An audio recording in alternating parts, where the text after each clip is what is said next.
Quite a lot to get to. Okay, house cleaning real quick. Please give Examining Kubrick a chance. Please consider supporting the channel via whatever means. Now, this is a lot.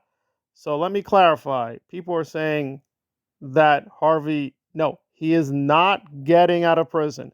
Yes, there is an overturning of the conviction in New York. However, he was convicted in LA. Harvey Weinstein is not getting out of prison. However, this is definitely splitting people on the righteousness, the justness, as well as the effectiveness of this decision. So essentially, a New York court is overturning the New York conviction based on procedural grounds that the New York judge who ruled in his case basically made some errors, perhaps intentional, to guarantee a conviction. I guess, like most people, I don't really care because Harvey Weinstein's a monster. So if they bent a few rules, so what? But again, I am a liberal man. I do believe in the rule of law. And again, the rule of law isn't ideal. It can be broken in exceptional cases. Harvey is an exceptional monster, but again, it's nothing too alarming.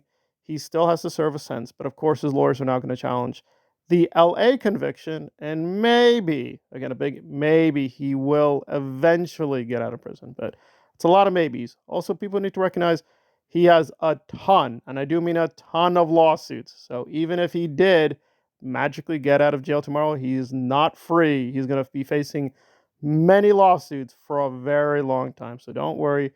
Harvey is going to be facing punishment for a long, long time. But yes, it is a little alarming that there were these procedural errors and he's benefiting from it now. But again, we're going to have to wait and see how bad the wreckage is. It will be rather insane if he does go to the California prison that he could actually be bunk mates with Danny Masterson.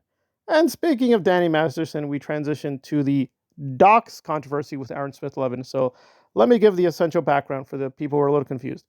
What happened is Brian Kent was representing many clients in Scientology, and apparently he decided to have a relationship with one of them, and she filed a complaint. And this complaint has been investigated for several years.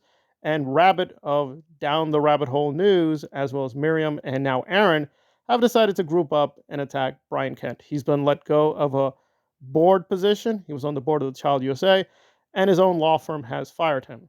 But the specific controversy here is how the information is being handled. Now, I don't know the document Rabbit had, but basically she shared it seemed the complaint they had. However, she deliberately started redacting and blacking things out from the document. The problem is the actual person in the case is not technically protected. She is a public figure.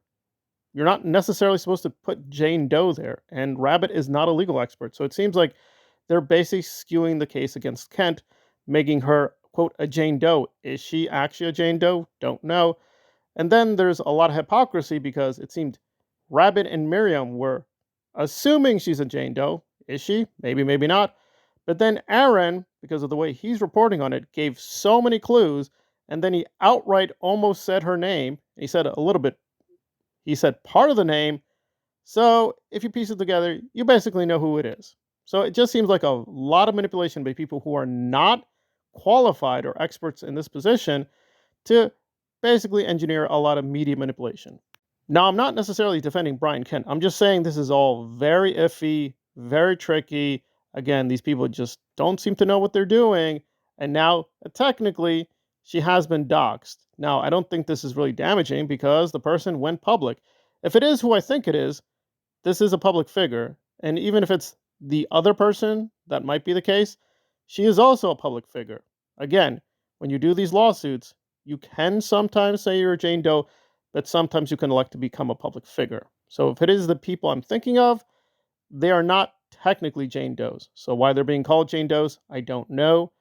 But again, this information should get out there because, again, we want to play fair and not, quote, just redact documents and black out information if it makes her look bad because you have a partisan agenda against Mike Rinder and or Brian Kent. Now, I think we should be reasonable. I think I know who this person is, but I don't want to release that information now. So I want to be fair, and I want to look at a few more things and do some more research. So I think it's proper within a certain time period to release the information, just to be fair to both sides. However, I want to be sensitive to the needs of all parties here. So I will eventually release the name. I've been given clues about the name, but I don't think that is the person. I have my own theories. So I will put up a poll, and I guess we will try to decide here what is the proper time frame to discuss this issue more thoroughly and more fairly.